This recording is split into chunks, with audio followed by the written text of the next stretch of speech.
Hello, my name is Ritik Raj and this is my personal project.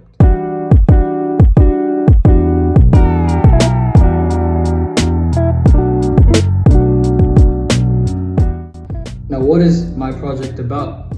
My project is about Formula 1 and it's about making Formula 1 a more eco-friendly sport. This is by containing the sports spirit and the sports culture, but by making it more eco-friendly by providing alternative fuel methods such as propane, hydrogen, and ethanol.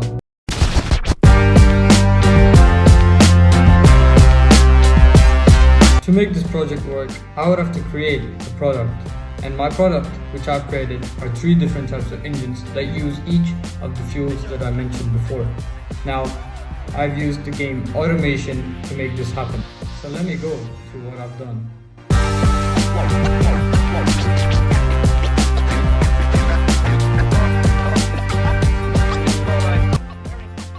So as we can see here, the engine block is a V-shaped 90-degree with the block material being aluminium. The family capacity does not really matter as it will be similar, and the heads and valves are dual overhead cam. The head material is aluminium and the crank is billet steel with the conrods being lightweight titanium. The pistons being forged and the balancing mass having balance shaft with plus 4.82 kg to give the perfect balance with quality just below 10. The compression is just above normal, the cam profile is also just above normal, and the springs and lifters are medium, with the VVT being all cams and no VVL. The VVL will be just down the middle because we're not using it, but the VVL RPM will just be under 6,000 RPM. The RPM limit will be 7,000 RPM as we're not testing too much from the Formula 1 car, with the quality again being around 6. The type will be a turbocharger, with the setup being 2 turbos and a smart boost. The intercooler will be around 364 horsepower and no presets, just variable geometry and ball bearing, with the millimeter of the pistons being around 79.8 millimeters. The fuel system will be injection with a multi-point EFI, and the configuration will be per cylinder, and the intake manifold will be preferred mid, with the fuel required being race fuel, as this is the car going under gasoline, and the fuel map is just in between lean and rich, with the quality being plus 11. So the headers for this engine will be turbo mid, with the header size just being below large, and the exhaust will be a dual exhaust with no valves. The exhaust size will be 50.8 millimeters with a catalytic converter of high flow 3-way. The first muffler will be reverse flow and the second muffler will be reverse flow as well, with the quality just around 7. So overall this engine will be getting around 7,700 RPM, producing 800.4 horsepower on average, producing 900.2 Newton meters per average and 5,300 RPM just from the shafts, with a total weight of 183 kgs and a 90-degree V6. All the other engines would have the same components, but they would just change in race fuel like this, and they would also change in the total engine statistics like this, which is the hydrogen, the propane and the ethanol. So that's all the analysis done. Let's head on over to the track. Okay, so this is the lap I will be doing with the car that does not have the engine mods on. So it is running on pure race fuel using gasoline, and this will set a benchmark time for the propane car, the hydrogen car and the ethanol car to catch up on. So let's start this lap. So this track is about 7 kilometers long, and I have chosen this track in particular because the mix of long straights and tight corners and hard braking corners, it just makes this track much better to analyze the car. So now we're gonna start this lap, switch on the DRS and go up.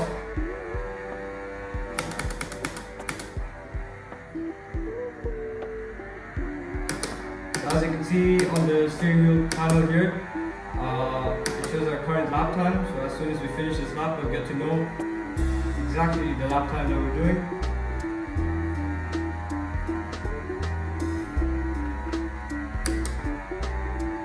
Okay, DRS back on. So let's put in here.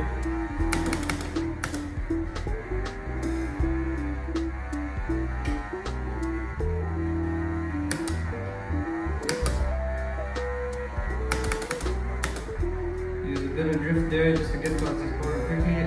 So because this is a gasoline car, as you can see, it goes much faster. And even though the hydrogen, propane and ethanol cars won't have that much of a speed difference, this car is generally much quicker. And yeah, the cornering, everything much more smoother than I would expect from an ethanol or propane or hydrogen powered car.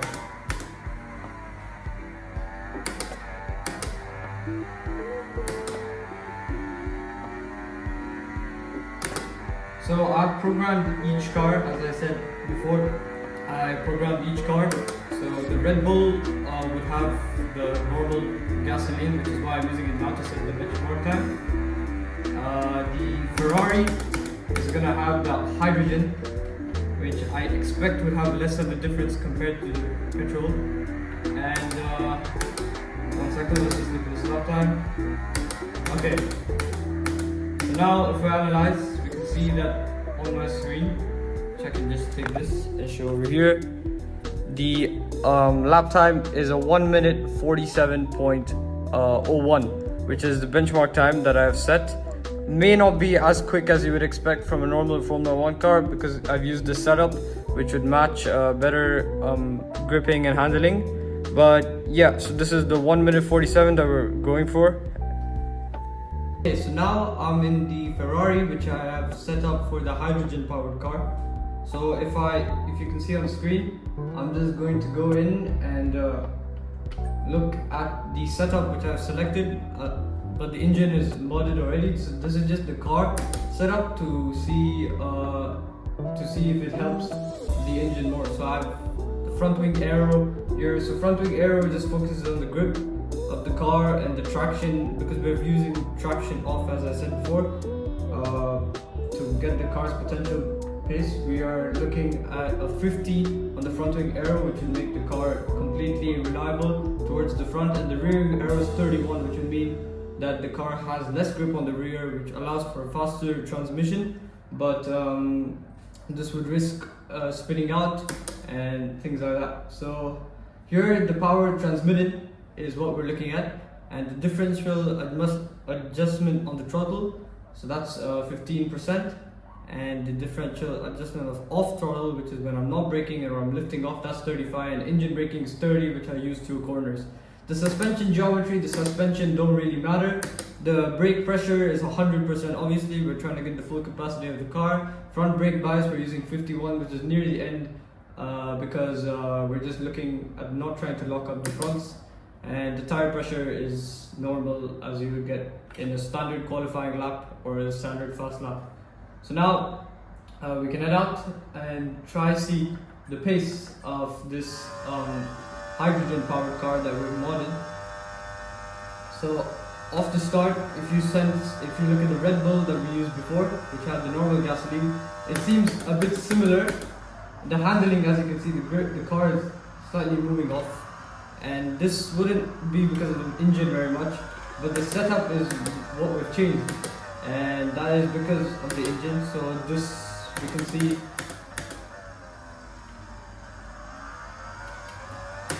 yeah, the car is much slower through the turns. I mean, the pickup is also not as quick as a petroleum powered car, which I'm not surprised.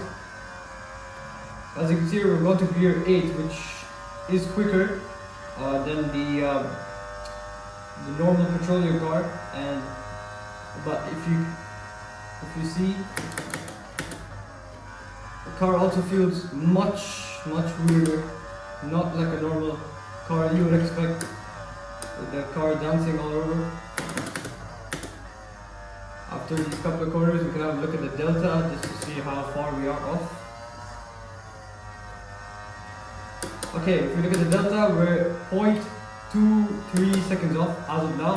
It may change towards the end, but that's not that big of a gap compared to what I was expecting over like a second, but 0.2 is somewhat slower.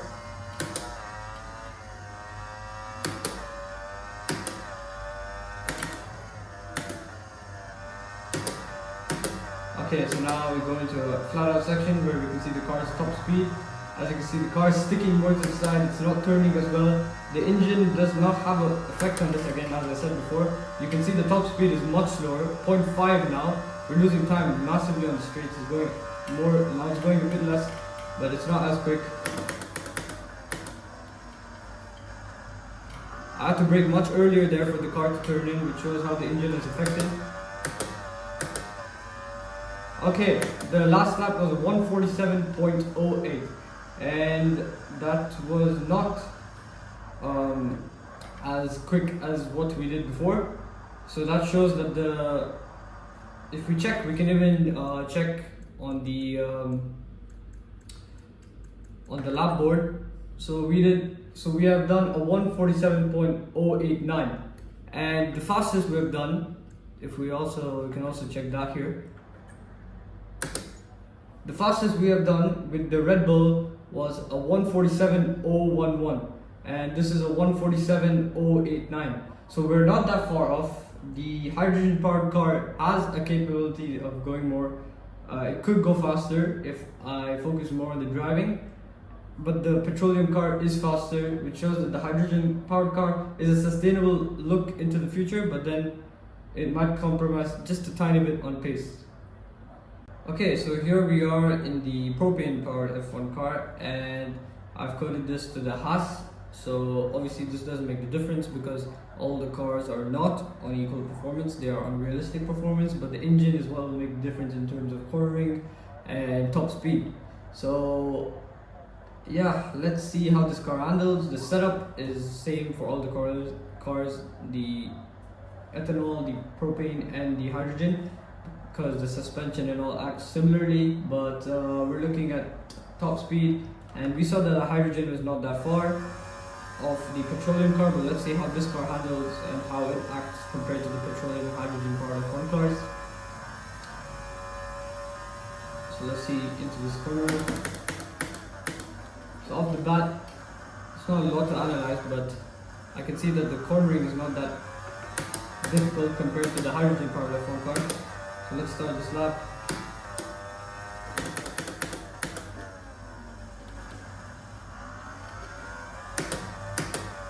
Okay, this car is already 1/10 away in terms of speed compared to the petroleum car, which is much slower than the hydrogen car as well. And now it's going to 2/10, and the top speed is slowly decreasing and decreasing in this car compared to that, the petroleum. But in the cornering, I feel much more reliable using this car and this type of engine rather than the hydrogen, which is very risky in terms of the transmission. It's a bit wide there.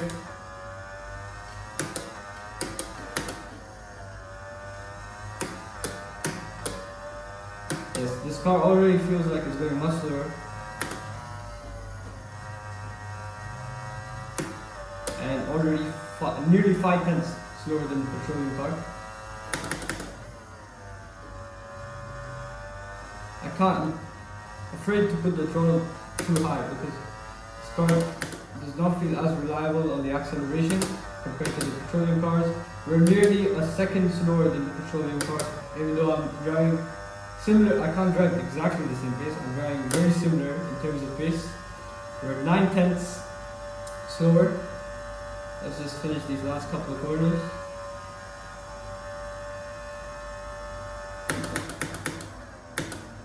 Have to brake a bit earlier there.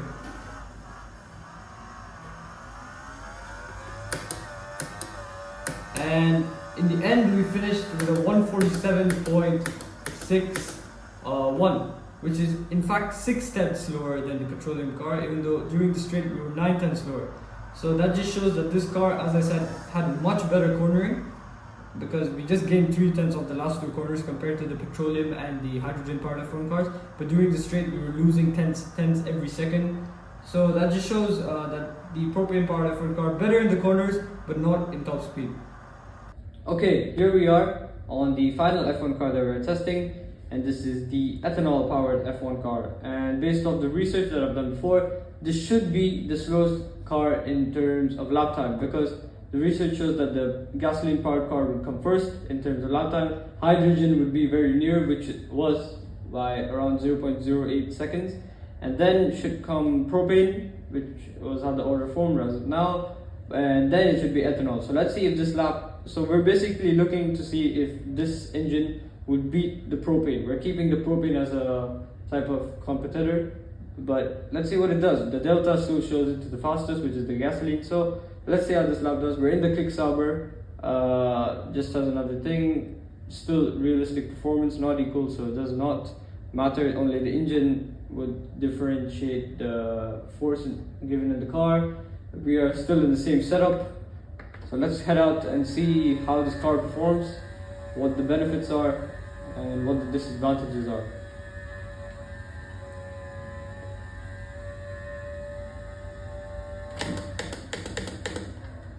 Okay, based off that, I feel like the braking is much smoother, but we can't tell just from one corner, we have to keep going.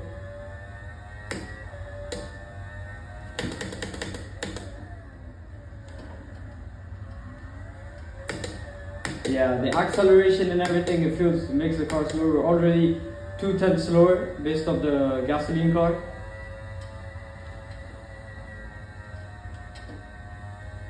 Yeah, just keeping it within track limits, still very slower. Top speed is much slower, just as expected. We have to just compare the lap times to the propane. Yeah, a bit of a lockup there, does not matter. This car does not want to turn as well, very under series. Again, locking up. This car does not feel as well, does not feel quick. We're 3/10 slower than the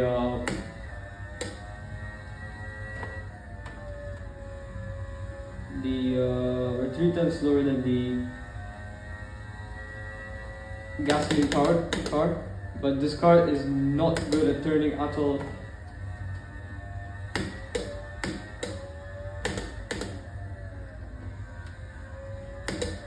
Eight tenths now, slower than the propane. The propane was 6 tenths at the end.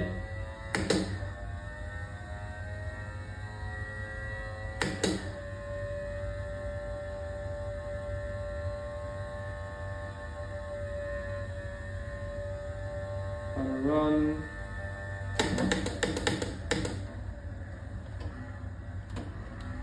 Car feels very fragile. And yeah, the delta says it all. We were 1.1 seconds slower. The last lap with the ethanol powered engine was a 1 minute 48.09, whereas the fastest we did was a 1:47.01, I think. And yeah, we are way slower on the ethanol powered F1 car, which is what I expected. As you can see here, the delta is, forget the delta, 148.09, not what we expected. But again, this F1 car was meant to go like this. And there we have it, the results have come in. The gasoline first, and then the hydrogen very close by 0.08, and then 6 tenths away was the propane, and now 1.1 seconds is the gap